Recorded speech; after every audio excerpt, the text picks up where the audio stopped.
hamil, ibu muda yang hamil, yang ngegantung di lehernya, ngegantung gunting, bawa-bawa peniti, bawa-bawa bangle, bawa bawang putih, dan lain-lain lah perlengkapan. Jadi gini, kalau ditanya pernah apa enggak, kalian bisa jawab pernah atau enggak. Yang pernah pasti menjawab pernah, yang enggak menjawabnya enggak. Kalau orang-orang zaman dulu mungkin yang seangkatan tahun-tahun sebelum saya atau setelah saya ke depannya, mungkin masih pernah dengar hal tersebut. Tapi kalau yang zaman-zaman sekarang yang udah masuknya eh, apa game Mobile Legend, nggak tahu juga sih yang mereka tahu atau enggak. Tapi yang jelas Indonesia adalah negara yang multi etnik, multikultural, banyak budaya-budaya yang memang luar biasa, dan ada cara-cara untuk menanggulangi hal-hal buruk menyangkut budaya-budaya tersebut.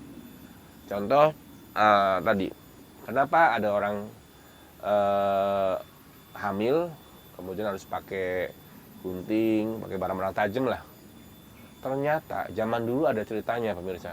Zaman dulu itu kalau orang hamil, orang mau beranak, itu tinggalnya perkampungan tengah hutan, atau memang wilayah tempat tinggalnya sangat berjauh-jauhan, satu rumah di sini, satu rumah di sana.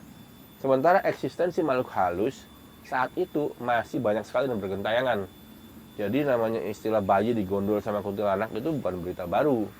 Namanya bayi diambil sama kuyang itu bukan berita baru.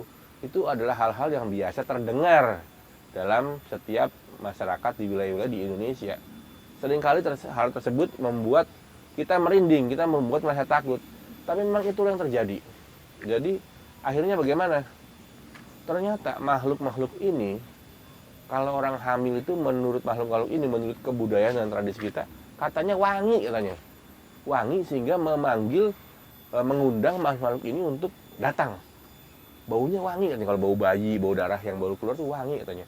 Jadi makhluk ini baru datang tuh. Sehingga saat datang mereka biasanya melakukan aksi. Makanya banyak sekali zaman dulu ya, apalagi yang kalau tinggalnya di tengah hutan, bayinya diambil, diangkat.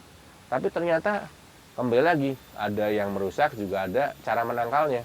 Orang zaman dulu, tradisi-tradisi kita zaman dulu ternyata punya cara klasik untuk menangkal hal buruk tersebut. Selain si perempuannya kalau kemana-mana nggak boleh sendiri, harus diantar, juga ada satu lagi, si perempuan ini kalau pergi-pergi kemanapun mereka pergi harus membawa barang-barang tajam seperti jarum, ada bawa peniti, ada yang bawa gunting digantung di leher, bangle atau yang bau-baunya tajam, bawang putih dan lain-lain. Ternyata itu cukup ampuh pemirsa. Untuk apa? Untuk mengusir makhluk-makhluk halus yang memang menginginkan kehamilannya, menginginkan bayinya, menginginkan darahnya, seperti itu.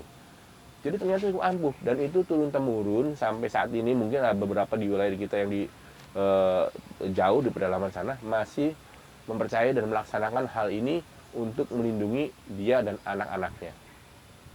Ya, jadi kalau saya ditanya kenapa harus menggunakannya barang-barang tajam, karena memang ternyata makhluk-makhluk tersebut takut sama perempuan yang sedang bawa barang tajam. Jadi kalau perempuan tersebut bawa barang-barang tajam, itu akan menjadi sarana buat dirinya, sang wanita tersebut, untuk melindungi dari gangguan makhluk-makhluk X tadi, makhluk-makhluk yang akan mengganggu mereka.